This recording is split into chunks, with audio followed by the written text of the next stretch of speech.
If this is your first time joining me, my name is Brent B. And I like to refer to myself as an experimental artist. In other words, I really don't know what I'm doing, but I'm having fun figuring it out and learning on the fly.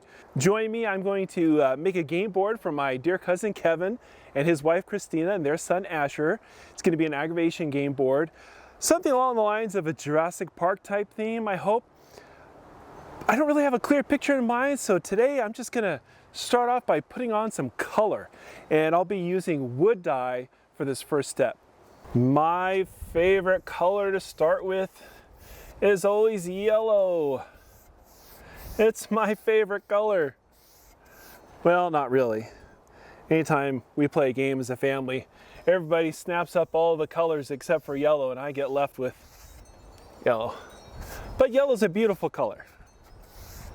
I think I'm gonna do a little bit of a sunset type sky, so yellow will get us started quite nicely.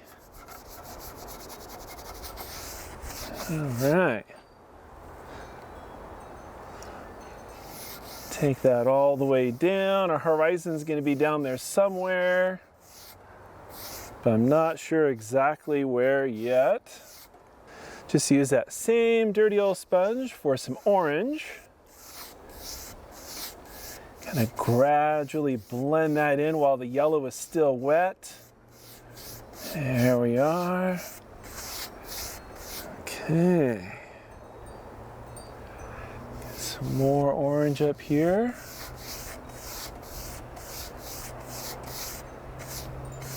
Now I'll use that same dirty old sponge and put some red down. Woo! That's pretty. And who knows, maybe we'll have a couple clouds in there. I kind of want to put in some red in a few spots down here, like it's some clouds. Now I have some more dye that it's a red with some brown added to it. I get some of that in there.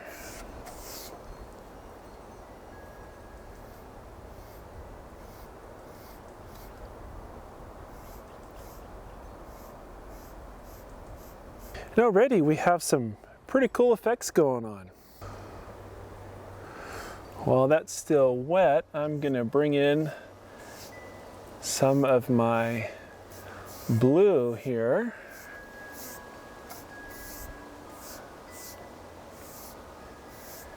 Kind of blend that down.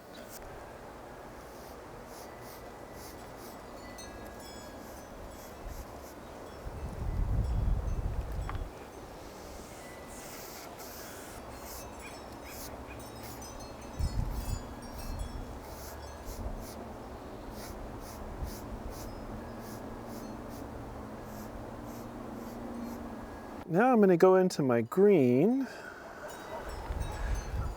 and we'll start. It still has my rust color in it, which is good because that's going to add some richness. Yeah, I like that. Okay. Since this is going to be an evening scene, it's going to be quite dark. So I'm just going to use a cotton swab with my brown wood dye color I mixed up, and let's just drop in a couple good sized mountains here. There we go.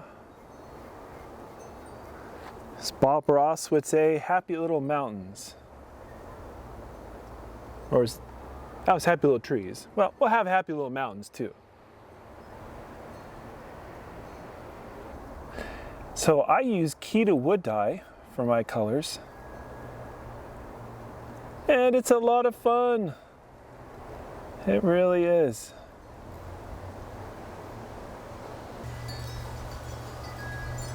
Okay, maybe a few bumps and ridges over here.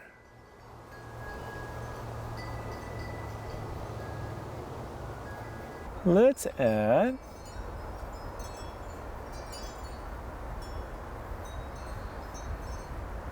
some color to these clouds here.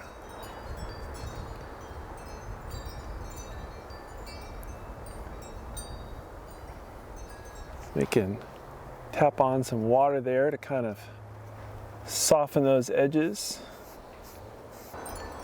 These outer edges are going to get cut off because this is going to be a hexagon shaped board, but much of the art's going to be kept.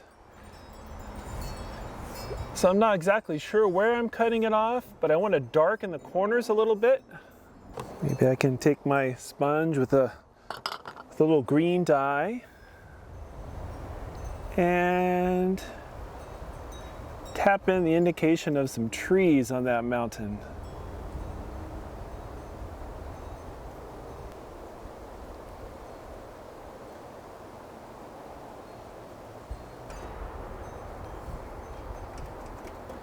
All right, that gives us some details.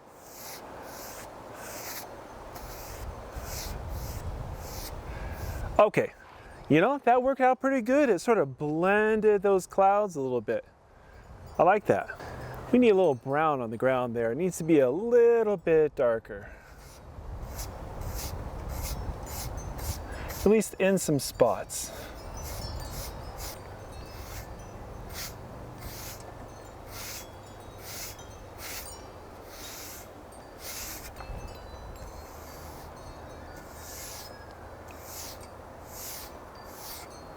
I'm gonna get a little water, a sponge. See what happens. Lets me blend it a little bit. That works pretty good. Ah, yeah. Oh, that's pretty.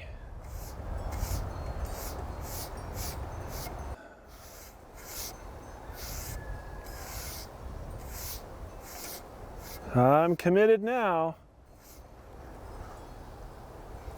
To what? I'm not sure.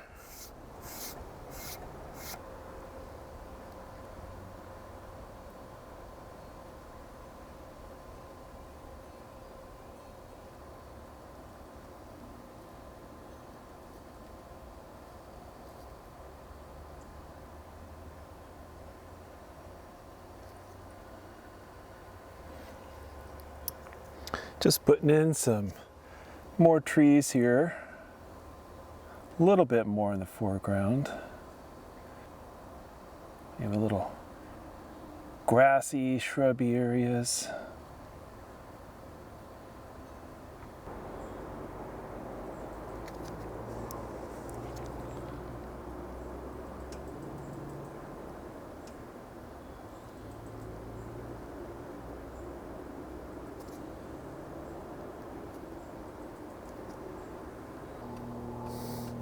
Okay, everything up to this point has solely been wood dye.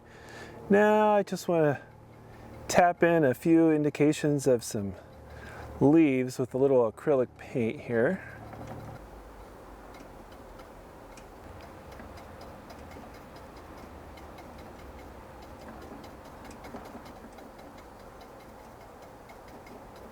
Don't really too much care where the leaves end up, because that's just going to be some background color.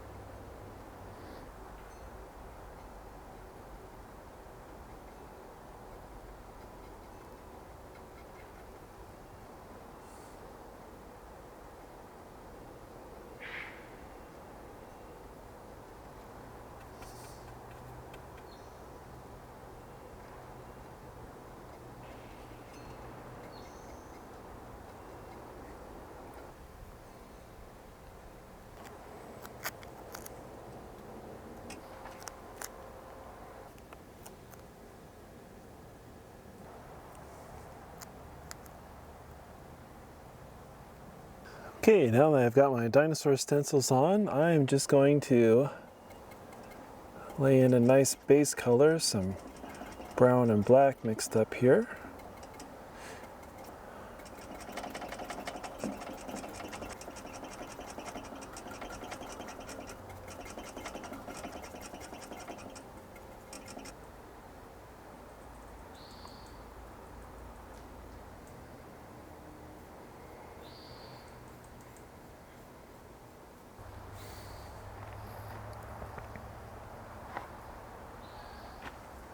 We do a bravery test.